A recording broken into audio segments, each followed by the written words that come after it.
अल्लामा Iqbal Open University course code 247 exercise 4.5 और इसका question number 1 है।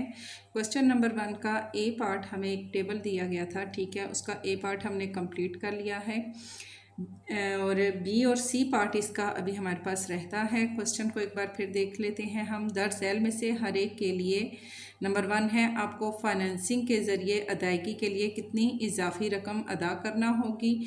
सेकंड इसका है, इजाफी रकम जो कि नकद रकम की एक ख़ास शरह से ली गई हो को बयान करें, यानी शरह क्या है, फ़ीसद में इसको हमने आगे बयान भी करना है। फाइनेंसिंग के ज़रिए अदायगी के लिए कितनी इजाफी रकम अदा करना होगी, इजाफी रकम हमने इसमें फ़ाइंड करनी है और सेकंड हमने उस रकम को शरह में फ़ाइंड करना है, ठीक है। बी पार्ट है इसका और बी पार्ट के टेबल में हमें जो नकद रकम दी गई थी, पहली सूरत में नकद रकम हमारे पास है 900 रुपये, दूसरी सूरत में डाउन पेमेंट जो है वो है 150 रुपीज़ और हमारे पास महाना एक साथ है 75 रुपीज़ और एक साथ की तादाद क्या है हमारे पास है 12।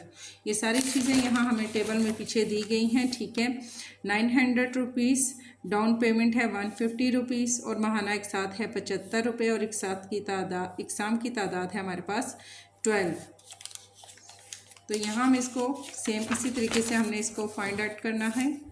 तो हमारे पास है स्टेटमेंट हमने यहाँ तक लिख ली, ठीक है। इकसाम की सूरत में अदा की गई रकम, ठीक है, एक साथ की सूरत में, यानी एक साथ किस्तों में जो चीज़ हम ले रहे हैं उसकी हम किस्तें अगर देते हैं तो उसकी सूरत में अदा की गई जो रकम है वो हमारे पास क्या है, माना एक साथ वो 75 दे रहा है और एक साथ की तादाद है 12, यानी कि 12 उसने या 12 महीने, हर महीने अगर वो देता है तो वो 12 बनती हैं, 12 एक साथ बनती हैं और हर महीने अमाउंट वो देता है 75 रुपीज़।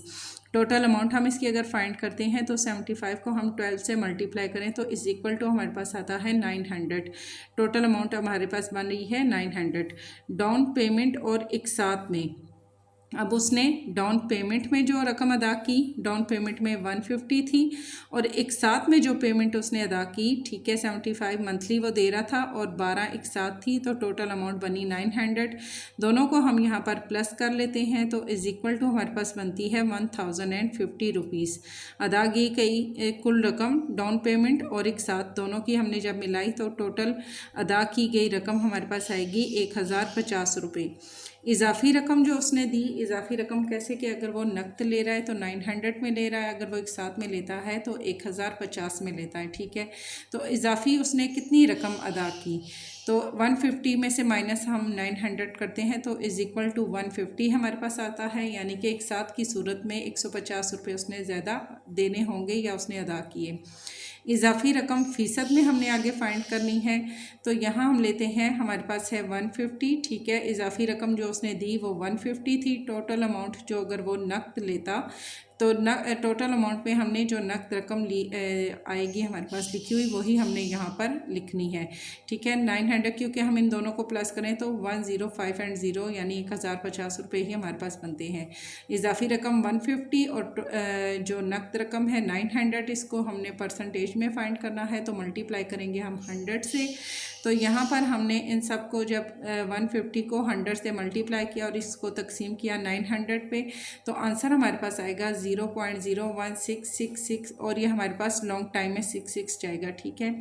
यहाँ पर हम लिखते हैं 0.0 को छोड़ के 1 और ये 6 और ये वाला पॉइंट यहाँ पर हमारे पास लगेगा और 6 यहाँ पर हमारे पास ये वाला यहाँ आ गया। राउंड ऑफ हम इस 6 का हम राउंड ऑफ लेते हैं तो 6 से अगला नंबर हमारे पास जो है वो या तो 5 होना चाहिए या 5 से बड़ा होना चाहिए, देन इसमें 1 हमारे पास प्लस हो जाता है।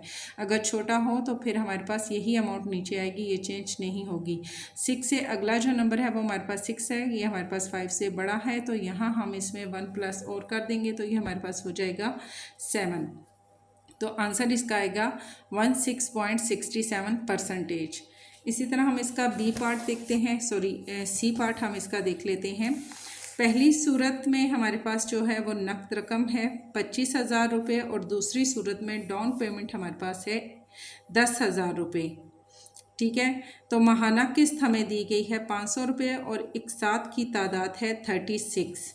फाइंड हमने क्या करना है, एक साथ में अदा की गई कुल रकम हमने फाइंड करनी है। एक साथ की तादाद कितनी है, 36 है, यानी 36 किस्तें उसने देनी है। और माहाना किस्त कितनी है, 500 रुपये। हर महीने वो अगर 500 देता है और टोटल उसकी किस्तें 36 बनती हैं, तो इन दोनों को हम मल्टीप्लाई करें तो हमारे पास इसका आता है 18,000। ठीक है, अगर वो नकद रकम वो ले रहा है 25,000 रुपये में, तो इस तरह एक साथ की कुल अदा की गई कुल रकम जो बनती है वो 18,000 रुपये बनती है।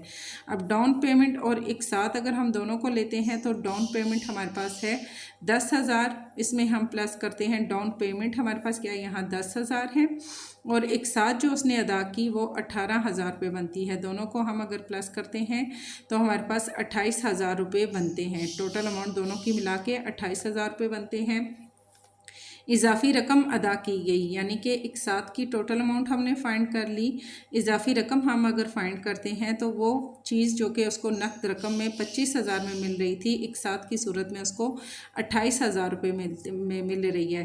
तो यहाँ हम इन दोनों को जब माइनस करेंगे, 28,000 में से 25,000 माइनस किए तो हमारे पास रिमेनिंग अमाउंट आएगी 3,000 रुपीज़। यानी कि किस्तों की सूरत में अगर वो कोई चीज़ बाय करता है तो उसको 3,000 रुपये एक्स्ट्रा जो अमाउंट है वो पे करनी होगी। ठीक है, रकम फ़ीसद में हमने फाइंड की। फ़ीसद में जब हम फाइंड करेंगे तो इजाफ़ी रकम हम यहाँ लिखेंगे 3,000। असल अमाउंट जो उसकी थी वो 25,000 रुपये थी, वो हम नीचे लिखेंगे। फ़ीसद हमने फाइंड करना है तो मल्टीप्लाई हम इसको करेंगे 100 से।